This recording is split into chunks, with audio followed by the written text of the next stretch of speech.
gone. Alright, there he is. And he's gone. How fast are we going to be able to melt this boss? Let's find out.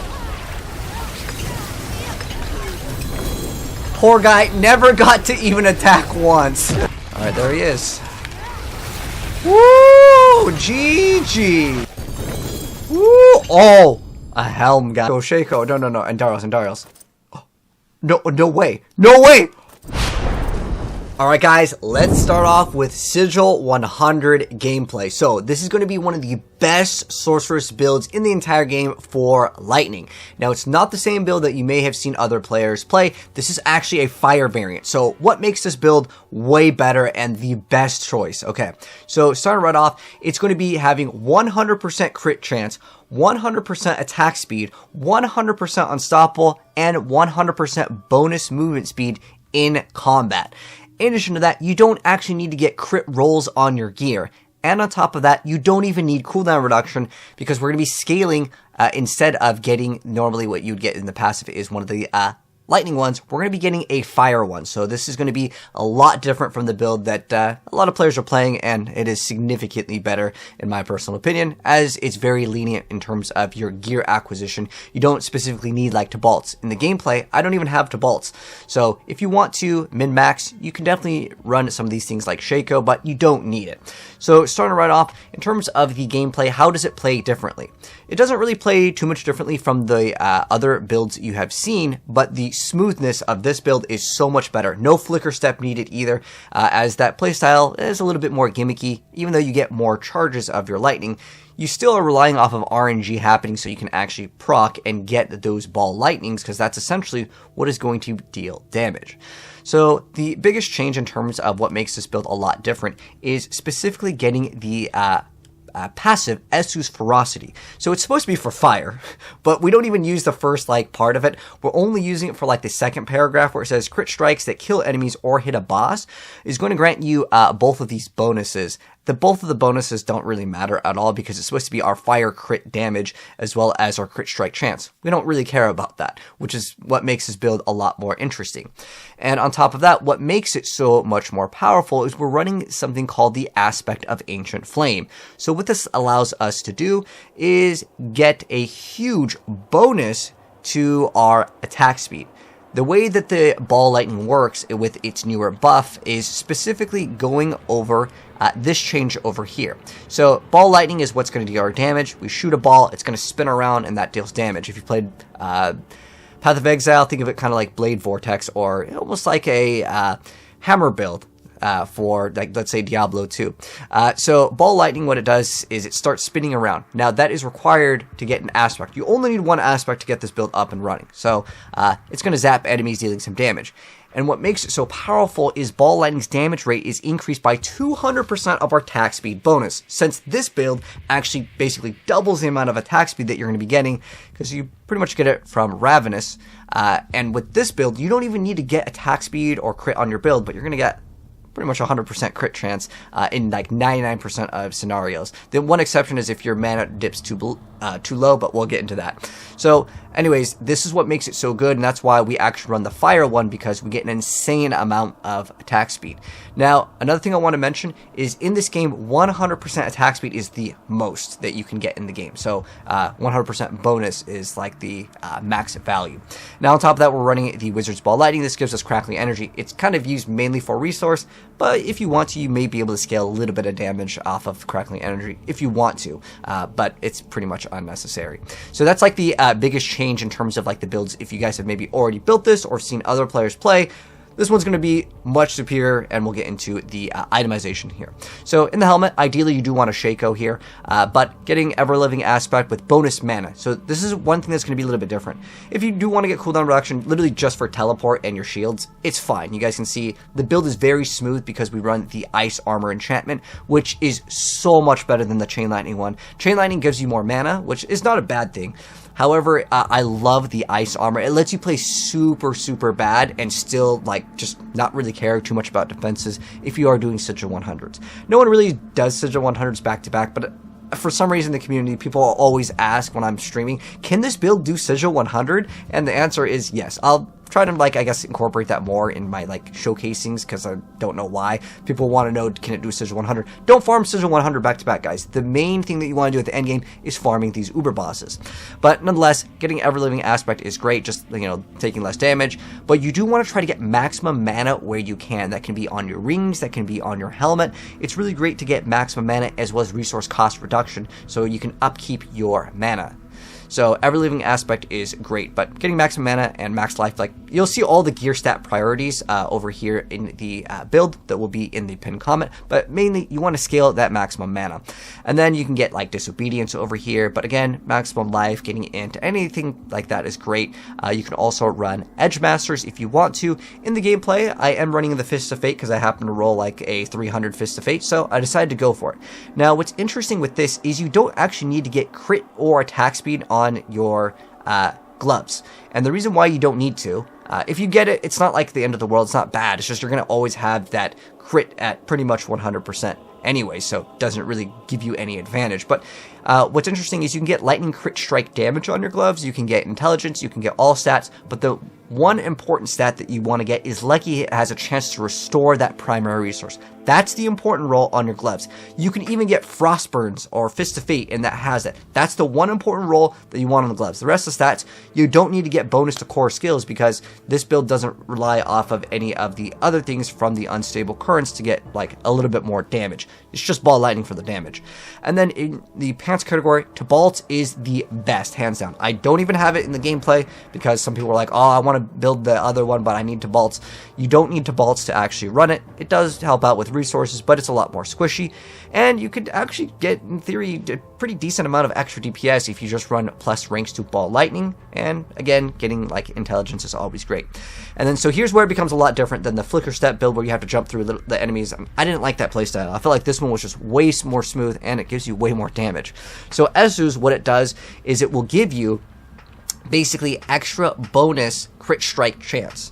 So you're going to have 200% bonus move speed in the combat. Obviously, you'll have 100 base. You also get bonus movement speed after eliminating elite, or if you actually use anything that would give you, like a dodge will give you a temporary movement speed. Also, after an elite, a lot of other ways to gain movement speed, but you'll have the bonus up once you just activate your dodge. I know it says dodge chance while evading, but actually what's coded in the game is for you to actually gain additional movement speed after the evade. So basically, you evade right into like a pack, and then you're going to be good to go. You don't have to even do it for the most part because you're going to be able to get bonus speed after an elite elimination anyways. And then aspect of Ancient Flame, and then, you know, you can get int, damage to close, all stats, mastery, because we actually scale mastery, not core, because that's what ball lightning is. And then for the elemental aspect over here, this is going to give us core or mastery skills cast at 100 mana or above will give us a huge bonus to crit strike chance. On the amulet, it gives us 60 crit. So this is what's going to be a 60 crit, and then this is going to give us an additional 30 if Esu's rolls high. You're going to get over it. Don't worry about getting everything perfect because you're going to have over. If you need to get a little bit more crit on the base, you're getting about maybe like 5%-ish with dexterity. Depends on your rolls on your pieces of gear that give you like all stats or on your Paragon board. But you'll get a couple percents off of crit, and the base crit is already 5%. If you really need to get another like 12% with your gloves, you can do that. But you're going to have well over 100. You don't even need to roll crit on your rings, which is great. You can get like lucky hit chance if you want to. And again, I will have this down below just so you can go over all of it. But getting maximum mana is kind of the priority stat. You can go for the conceded aspect and gravitational run. You know, both of those just get more damage while you have either the barrier. That's another like great thing. You can extra bonus damage against enemies while you have a barrier. But then also on your gravitational aspect, this is the one thing that you do need to get the build running, which is just going to give you a little bit more damage, but it just makes it so the ball actually orbits you. So as far as the rings go, another thing that I was asked over here, like we would actually want like resource, so it'd be like mana. It's called resource generation. So these are like the most important stats over here. You can also get life if you want to get increased life. So this would be kind of like the ideal stats on a ring, as the more life you get, the more shield that you get when you actually pop something, and I do like that. So these are kind of like the better stats to go go for, but vulnerable, crit strike, chance is kind of optional. Again, it depends on your rolls and your pieces of gear. Just somehow mathematically try to get it up to at least 90, but 100% is always much better because you're going to be dealing way more damage when you crit. Because in the Paragon board, scaling crit will actually give you more numerical stats than just getting any flat additive damage anyways. The additive crit is still, in theory, better. But with Storm Swell over here, yeah, you're just going to look for mana regen, and one of the more important stats, and I want to go over this one over here. Getting int is all good. Mana cost reduction, cooldown reduction is kind of optional, but it's not a bad stat to get. But this one is important on the offhand. What you want to try to go for is specifically getting lucky hit. So getting lucky hit chance can all be good. Any combination of all these that I'm mentioning. But the one that I would really recommend is getting lucky hit, like chance to restore primary resource, because you're attacking and it's ticking so fast. That's how I have unlimited mana, and I put it in quotations because the mana goes down, but it's going to go like right back up instantly once we have that lucky hit proc. And so we're going to have that proc on our gloves as well as our offhand, and that really helps out. Also getting lucky hit where we can. You can get it on your gloves. Just kind of depends. You don't have to get every single piece. Like, I don't have every single piece in this gameplay rolling all of those stats, but try to get it as many places as you can, as it really does help out, giving you kind of unlimited energy, so to speak, or mana. And then as far as our gems go, Emerald, Ruby, Diamond, it's kind of like normal. If you want to, depending on your like rings, I have, like, for example, I have a lot of, let's say, shadow resistance or poison resistance, then I can maybe get like 1 ruby or topaz. It doesn't really matter whatever like one piece that you may have in terms of your resistances. Like in the gameplay, I have 100% maximum resistance for all of them. Well, 100% would be technically 70. Technically goes to 85 if you break the cap, but we have maximum resistances, which is 70 already. But if you need to get one in particular higher, I will always say that in general, fire is kind of one of the more common damage types. So getting things like fire resistance as well as getting poison resistance, I feel like are the better options to get in the game, as poison sometimes just melts your HP. So it kind of helps all against Duriel as well. So that's kind of what you want to focus in on during the later stages of the game. And then as far as the Vampiric Powers, we are running Ravenous because more attack speed is really strong with this build, because your damage is actually scaled off of attack speed, not only because you can cast faster, but it's just much better. And the easiest way to get 100% unstoppable is Metamorphosis. So as soon as you use your evade, you become unstoppable, and you can keep that up the whole time, and that's really, really good. And then Prey on the Weak, the kind of like standard bread and butter. Prey on the Weak, a Curse Touch, and Ravenous. These are like the 3 main ones. And then Sanguine Brace, this is how I gain Fortification. I love it. It's super, super strong. As far as the skill tree goes, I'm gonna go over it like really fast just so you guys can kind of see it. But again, most people will just go to the website just because it makes everything much easier. You can drop a Potent Warning if you want to. I was doing Sigil 100, so I removed Glass Cannon, as, you know, the things in Sigil 100 hit really hard. But you can completely drop Potent Warning if you meet the requirements, but just because a lot of people may want to do it, I went ahead and just put in Potent Warning. But again, swap out Potent Warning for Glass Cannon if you aren't pretty much just deleting things. But even in the gameplay, I have no points put into Glass Cannon for the gameplay. Another thing that I do need to mention that is important on the amulet over here, getting cooldown reduction as well as mana cost are kind of like usually the ideal stats. But in our case, we don't really need cooldown reduction on our amulet. Again, it's nicer if you have it because you just get like a couple seconds lower on your teleport, but specifically getting the mana cost reduction is 100% the most important stat for this build, as you want to stay above 100 mana when you cast, and we can do that several times. Not 100% of our mana, but the flat numerical 100, and that is because we're about like halfway. Once we're about at 100, you can get around like 200-ish mana. That'd be kind of ideal, but if you're like 150 or higher, that's definitely something to consider, as you do want to have that. You can actually run Blue Rose as well, because it gives you insane mana cost reduction. But yeah, so we're getting increased mana over here, so Devastation, and then yeah, get the teleport, reduce damage over there, just point to Ice Armor. If you want to put more points into Ice Armor, I like the Mystical Ice Armor. This one's kind of good as well. You can grab that. Just getting any sources of just extra like shields, damage reduction, and then of course Ball Lightning. And then we are running the one with our Crackling Energy. When we gain Crackling Energy, we actually gain Resource. And then with Static Discharge, this one makes it so crit strikes have a chance to form the Crackling Energy. This one's okay. If you don't want to put it in, you want to get something else, that's totally fine. Another thing that is really nice to have is more Lucky Hit. Remember, Lucky Hit is good. That's extra resource. And then, because it's fire, we are going to be running Fiery Surge, so we can get extra mana. And then Unstable Currents, when you just pop this during the bosses, this is what gives us the melty boss effect. And then extra movement speed, because more movement speed here equals more damage.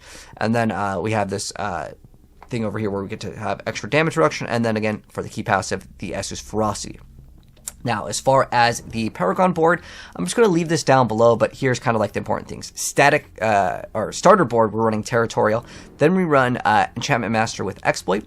And then we are going to be running it Elemental Summoner with Flame Feeder. And then we're going to go up to here with Frigid Fate with Enchanter. And then we're going to go back down over here and run Ceaseless Conduit Destruction. And then we're running Static Surge. Now, the important thing with some of the other builds that I've seen on other websites is they do not get this. This is the best node in the entire game. It's the most insane power boost that you can get. It's 30x multiplicative. It requires you to get cold damage. But how we've built the Paragon board, which is super good, because this actually pretty much works with most Sorceress builds in general, which is awesome because you can transfer to another build with this build, is when you scale non-physical damage, that actually scales poison, fire, lightning, cold, shadow. And because of that, you actually get all of the lightning damage and you get all of the cold damage, and you can actually reach all the requirements that have bonus to cold. So we do get this, and I've seen some other build guides not have this, and I'm just like, okay, if you're looking at any build guide, it doesn't have this specific node, you may want to question it. This is the best thing in the game. It's an X30 multiplicative, which if you look at a lot of the other things in the game, they'll be like 10% like X multiplicative bonus, which is good. This one over here with the crit, it goes up to 12, and it has to like activate. This just gives you flat out 30. So take that in consideration when you're looking at any of the builds for any Sorceress build. Like that thing is absolutely mandatory. But on top of that, another thing that I want to mention, getting the mastery skills having increased area is pretty good. You're going to need to require this anyways, as it's going to be very important, because what you're going to want it for is specifically getting your balls bigger. It makes the balls bigger, so it makes it more consistent to hit the enemies. But nonetheless, that's the build. And in terms of like the playstyle, one thing I wanted to go ahead and mention before I end off the video is you can pop your Static Surge whenever, but you definitely want to pop it on the boss. And this is what gives me that super melty effect, where the boss just insta-gives itself, where you're just doing an insane amount of damage.